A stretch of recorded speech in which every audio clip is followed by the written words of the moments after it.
მოგესალმებით კიდევ ერთხელ თქვენ უყურებთ კურიერს 10 საათზე მე ანუკა კინკლაძე ვარ. Რატომ შეიკავა თავი საქართველოს ერევანში ევრონესტის საპარლამენტო ასამბლეის მე-12 პლენარულ სესიაში მონაწილეობისგან. ევრონესტის საპარლამენტო ასამბლეისადმი მიწერილ ღია წერილში განმარტებებს ევროპასთან ინტეგრაციის კომიტეტის თავმჯდომარე აკეთებს. ლევან მახაშვილი აღნიშნავს, რომ ამ ნაბიჯის მიზეზი ასამბლეის მუშაობაში ჩართული ზოგიერთი ევროპელი დეპუტატისა და მთლიანად ევროპარლამენტის ქმედებაა, რომელთა მტრული რიტორიკა და ნაბიჯები ეწინააღმდეგება პარტნიორობისა და ურთიერთპატივისცემის პრინციპებს. ევრონესტის საპარლამენტო ასამბლეის ბოლოდროინდელი ქმედებების სერიოზულ შეშფოთებას იწვევს ასამბლეის დამფუძნებელი აქტისა და აღმოსავლეთ პარტნიორობის პრაღის სამიტის ერთობლივი დეკლარაციის ფუნდამენტურ პრინციპებსა და მიზნებთან შეუსაბამობის გამო. მრავალმხრივი დიალოგი, რაც ასამბლეის მონაწილეების მიერ თავის დროზე ფართოდ იყო გაზიარებული, სამწუხაროდ წარსულს ჩაბარდა. სულ უფრო მეტად ვართ შეშფოთებულები ევრონესტის საპარლამენტო ასამბლეის მუშაობაში ჩართული ზოგიერთი ევროპარლამენტარის, ისევე როგორც მთლიანად ევროპარლამენტის ქმედებით, რომელთა მტრული რიტორიკა და ნაბიჯები ეწინააღმდეგება პარტნიორობისა და ურთიერთპატივისცემის პრინციპებს. ქართულმა საზოგადოებამ იხილა თუ როგორ უერთდებოდნენ აღნიშნული ევროპარლამენტარები საქართველოს პარლამენტის წინ გამართულ საპროტესტო აქციებს, რაც სცილდებოდა საპარლამენტო დიპლომატიის ფარგლებს. ევრონესტის საპარლამენტო ასამბლეაში ევროპარლამენტის დელეგაციის ზოგიერთი წევრი აკეთებდა ისეთ განცხადებებს, რომლებიც ჩვენ ქვეყანაში ახალისებდა საზოგადოებრივ არეულობას, რადიკალიზაციასა და ძალადობას. აგრეთვე საქართველოს შესახებ ევროპარლამენტისა და ევრონესტის საპარლამენტო ასამბლეის რეზოლუციები და ანგარიშები კვლავაც უგულებელ ყოფილ ქართველი ხალხის დემოკრატიულად გამოხატულ ნებას. ამასთან ღრმად ვართ შეშფოთებულები ევროპარლამენტარების გადაწყვეტილებით პლენარულ სესიაზე სამოქალაქო საზოგადოების საფარით მოიწვიონ პირები, მიუხედავად იმისა, რომ ისინი მონაწილეობდნენ ან მხარს უჭერდნენ არჩევნების უარყოფას, ლეგიტიმური დემოკრატიული ინსტიტუტებისთვის ძირის გამოთხრას და საქართველოში ხელისუფლების დამხობის ბოლოდროინდელ მცდელობას. ამგვარი ქმედებებისა და მათთან დაკავშირებული ძალადობისგან მკაფიო გამიჯვნის ნაცვლად ასამბლეის ამჟამინდელი მიდგომა ლეგიტიმაციას აძლევს იმ აქტორებს, რომელთა დღის წესრიგი არ შეესაბამება დემოკრატიულ პრინციპებს. აღნიშნულის გათვალისწინებით საქართველოს პარლამენტის დელეგაციამ თავი შეიკავა ერევანში ევრონესტის საპარლამენტო ასამბლეის მე-12 პლენარულ სესიაში მონაწილეობისგან. ჩვენ მოვუწოდებთ ევრონესტის საპარლამენტო ასამბლეას დაფიქრდეს ზემოხსენებულ ლეგიტიმურ კითხვებზე და დაუბრუნდეს ასამბლეის ფუძემდებლური პრინციპების პატივისცემას. მიმდინარე კვირას უნდა შევიდეს არჩელი საკონსტიტუციო სასამართლოში. საუბარია დოკუმენტზე, რომლითაც მმართველი გუნდი 10-მდე პარტიის არაკანონიერად გამოცხადებას ითხოვს. სარჩელი პარლამენტის საგამოძიებო კომისიის 450 გვერდიან ანგარიშს ეყრდნობა. საბოლოო გადაწყვეტილება სასამართლომ სარჩელის ჩაბარებიდან 9 თვიან ვადაში უნდა მიიღოს. ქართული ოცნება თვლის, რომ პარტიებთან ერთად პოლიტიკური აქტივობა უნდა აეკრძალოს კონკრეტულ პირებსაც. მმართველ გუნდში ამტკიცებენ, რომ პროცესი პოლიტიკური ველის გასაჯანსაღებლად აუცილებელია. 6 თვეში საგამოძიებო კომისიაზე საზოგადოებამ ნახა ასეულობით ადამიანი, რომელიც მოვიდა და იმის გადაურჩა იმ რეჟიმს, პირდაპირ მოყვა ის ჯოჯოხეთური სურათები, რაც მას და მის ოჯახს გადახდა თავს. ამას გარდა უამრავი მტკიცებულებები არსებობს, მათ შორის საერთაშორისო სასამართლოს მიერ მიღებული და ბოლოს უკვე პირდაპირ საჯარო ეთერში მთელ მსოფლიოს მიერ დანახული დამხობის პროცესი 4 ოქტომბერს. აქედან გამომდინარეობს ზუსტად ის, რომ ძალიან ბევრი მტკიცებულების მოძიება აღარ დაჭირდება საკონსტიტუციო სასამართლოს იმისთვის, რომ ქართულ პოლიტიკას ჩამოაცილოს ვითომ პოლიტიკური ძალა, ეს ძალადობრივი რეჟიმი, რასაც ქვია ნაცმოძრაობა, თავის სატელიტებთან ერთად, იმიტომ რომ ქართულმა პოლიტიკამ ამოისუნთქოს და ახალი ძალები მოვიდნენ ქართულ პოლიტიკაში. სარჩელის მთავარი მიზანია ის, რომ ჩვენს ქვეყანაში პოლიტიკური პროცესები გაჯანსაღდეს, პოლიტიკაში ადგილი კონდეს მხოლოდ ხალხის ინტერესების დაცვას და ადგილი კონდეს არა რადიკალიზმს, დამხობას, არამედ შინაარსობრივ განხილვას. ჩვენ იმედი გვაქვს, რომ ამ სარჩელით დასრულდება და შევასრულებთ იმ დანაპირებს, რაც ჩვენ ამ მომრჩეველს მივეცით და პოლიტიკურ ასპარეზზე გაჩნდება ის მხოლოდ ის პოლიტიკური ძალები, რომლებიც ორიენტირებული არიან ხალხის კეთილდღეობაზე. მეორე მოსმენით იწყებს პარლამენტი კორუფციის წინააღმდეგ ბრძოლის შესახებ კანონში ცვლილების განხილვას. საკითხზე დღეს იურიდიულ საკითხთა კომიტეტი იმსჯელებს.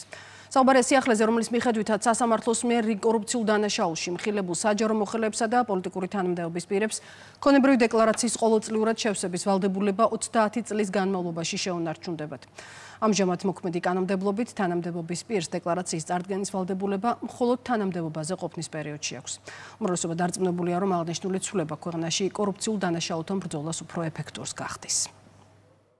Korupcijas კანონში შესტანი ცვლილება გულისხმობს, რომ ადამიანებს, პირებს, ვისაც აქვთ ბრალი და დანაშაული დადგენილი კორუფციის მიმართულებით 30 წლის მანძილზე იქნებათ ვალდებულება, რომ დეკლარაციები შეავსონ. დეკლარაციაში პირნათლად უნდა იყოს ასახული ის თანხები და ის ქონება და აქტივი, რასაც ისინი ფლობენ.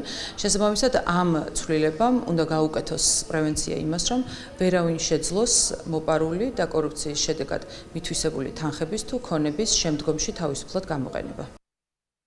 ღამის 10 საათისთვის დასრულდა რუსთაველის გამზირზე საპროტესტო აქცია. მალევე აღდგა ტრანსპორტის მოძრაობაც.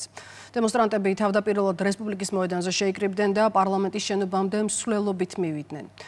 ხელფასის მისაღებად ბრძოლას უწოდებს რუსთაველზე მიმდინარე პროცესს მმართველი გუნდი.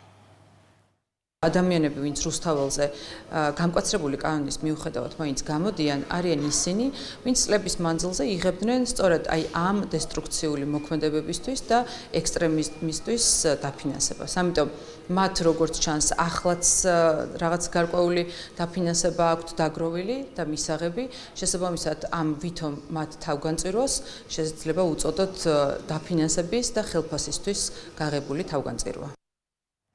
აფეთქებების ხმა ისმოდა ღამით რუსეთის სხვადასხვა ქალაქში, მათ შორის მოსკოვში. უკრაინამ ოკუპანტებს მათივე ტერიტორიაზე უკრაინული დრონებით შეუტიეს. სიერიშის გამო დროებით დაიხურა რუსეთის რამდენიმე აეროპორტი, აქედან 2 მოსკოვის. პარალელურად უკრაინელებმა შეუტიეს ბელგოროდის ოლქში მდებარე დამბა. სიერიშის შედეგად ხანძარია პადმასკოვიეში წიწვის ნავთობის ბაზა. კიევში კი 2 დღის წინ ოკუპანტების მიერ საცხოვრებელ კორპუსზე იევრიშის შედეგად მიმდინარე სამაშველო სამუშაოები დასრულდა. უკრაინის პრეზიდენტის თქმით, პროცესი დაზიანების მასშტაბების გამო გახანგრძლივდა. ვლოდიმერ ზელენსკი ასევე ამბობს, რომ უკვე მიღებულია გადაწყვეტილება უკრაინისთვის დამატებითი მირაჟის მოიარეშე თვითმფრინავებისა და საჰარო თავდაცვის რაკეტების მიწოდებასთან დაკავშირებით. სლოვაკეთი ევროკავშირის არც ერთ პროგრამაში არ მიიღებს მონაწილეობას, რომელიც უკრაინის სამხედრო დახმარებას აფინანსებს. განცხადება ქვეყნის პრემიერ-მინისტრმა გაავრცელა. რობერტ ფიცო ამბობს, რომ სლოვაკეთს ამგვარ ფინანსურ სქემებში ჩართვის უფლებას არ მისცემს. სლოვაკეთის პრემიერმა რუსეთის წინააღმდეგ ევროკავშირის სანქციებიც გააკრიტიკა და აღნიშნა, რომ ზომები ევროპას უფრო მეტად აზიანებს ვიდრე რუსეთს. რუსეთზე ზეწოლის ნებისმიერი მცდელობა აზრს მოკლებულია. კრემლის მომლაპარაკებელი კირილ დმიტრევი ამბობს, რომ პუტინის ეს პოზიცია მან თეთრი სახლის ადმინისტრაციამდე მკაფიოდ მიიტანა. ვაშინგტონში ოფიციალური ვიზიტით მყოფი რუსი დიპლომატი აცხადებს, რომ რუსეთის ეკონომიკა კარგ მდგომარეობაშია და ამას შეხვედრებზე არაერთხელ დააფიქსირებს. მისივე თქმით, უკრაინაში კონფლიქტის მოგვარება მხოლოდ ძირეული მიზეზების აღმოფხვითაა შესაძლებელი. ამ განცხადებას ამერიკის ფინანსთა მდივანი გამოეხმაურა. სკოტ ბესენტმა CBS News-თან ინტერვიუში კირილ დმიტრიევს რუსი პროპაგანდისტი უწოდა და აღნიშნა, რომ რუსეთი ტრამპის სანქციების ეფექტს იგრძნობს და ყველაფერი, როდესაც შეერთებული შტატები მოიმოქმედებს პუტინს მოლაპარაკების მაგიდასთან დაჯდომას აიძულებს. ისრაელელი მძევლების ცხედრების სამძებრო ოპერაციაში წითელი ჯვრის საერთაშორისო კომიტეტი და ეგვიპტიდან სამძებრო ჯგუფი ჩაერთნენ.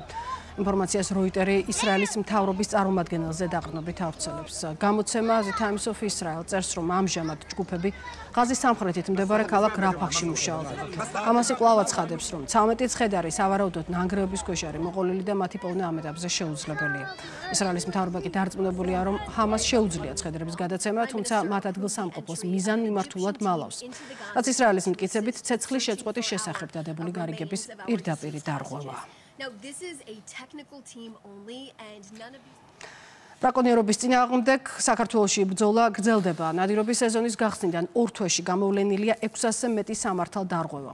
მათი უმეტესობა აკრძალული იარაღით ან მეთოდით ნადირობას უკავშირდება. გარემოს დაცვითი ზედამხედველობის დეპარტამენტი მოქალაქეებს კანონის დაცვისკენ მოუწოდებს. სამართალ დარღვევის დაფიქსირების შემთხვევაში კი ცხელ ხაზზე დარეკვას თავაზობს. გარემოს დაცვითი ზედამხედველობის დეპარტამენტი ტერიტორიული ორგანოების მეშვეობით უზრუნველყოფს საქართველოს მთელ ტერიტორიაზე უკანონო ნადირობის ფაქტების პრევენციას გამოვლენას აღკვეთას 2025-26 წლის სეზონზე სეზონის გახსნიდან დღემდე 629 ფაქტია გამოვლენილი, რაც მოიცავს როგორც ადმინისტრაციულ, ასევე სისხლის სამართლის ნიშნების შემცველ საქმეებს. ბრაკონიერობაზე გათვალისწინებულია როგორც ადმინისტრაციული, ასევე სისხლის სამართლის პასუხისმგებლობის ზომები. მასწავლებლის ეროვნული პრემია და ფულადი ჯილდო 10,000 ლარი 10 პედაგოგისთვის. განათლების სისტემისა და საზოგადოების განვითარებაში შეტანილი განსაკუთრებული წვლილისთვის. ჯილდოს მასწავლებლებს განათლების, მეცნიერებისა და ახალგაზრდობის მინისტრი დღეს გადასცემს. დღევანდელ ღონისძიებას დაესწრებიან ის მასწავლებლებიც, რომლებიც ცოტა ხნის წინ თითოეული მუნიციპალიტეტიდან შეიჭრნენ და დაჯილდოვდნენ. 27 ოქტომბერი, რომელიც იაკობ გოგებაშვილის დაბადების დღეა, ქვეყანაში მასწავლებლის ეროვნულ დღედ არის გამოცხადებული.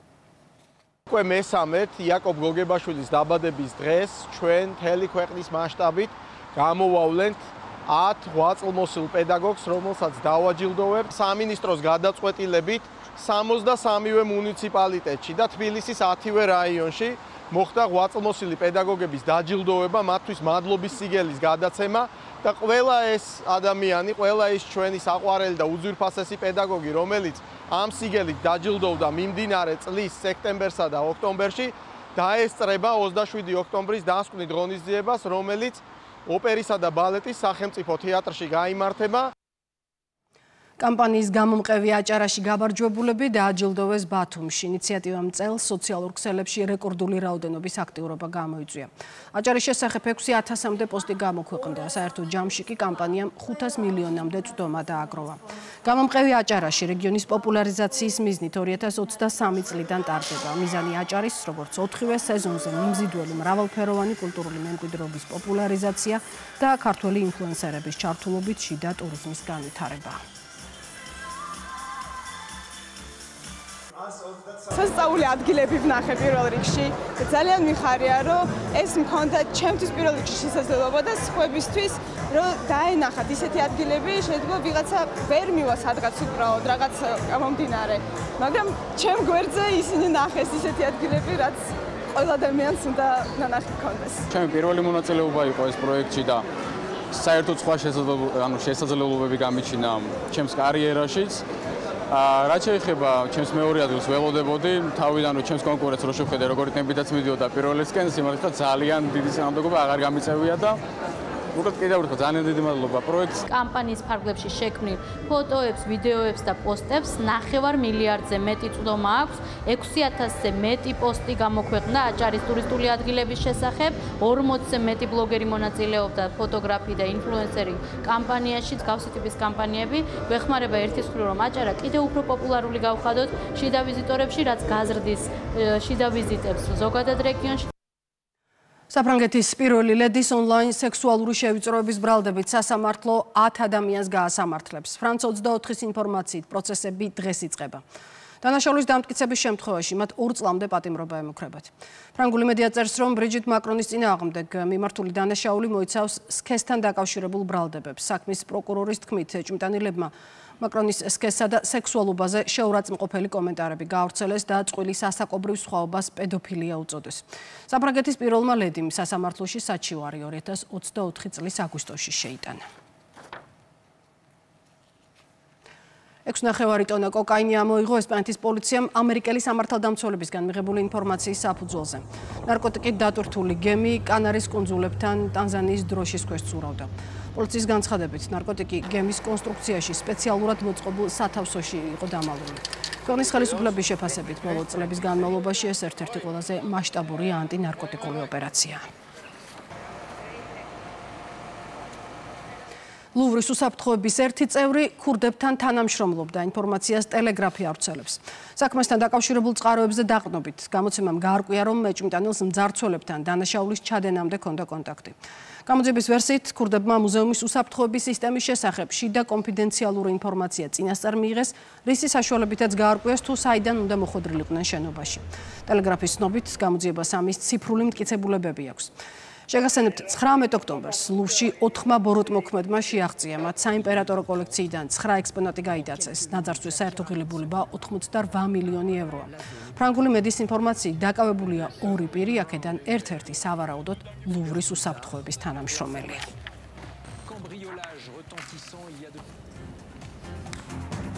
დღეს ახალი ამბების ნახვა ვრცლად ჩვენს ვებგვერდზე რუსთავი 2.g შეგიძლიათ. კურიერი აცი დასრულებულია, მე გემშვიდობებით.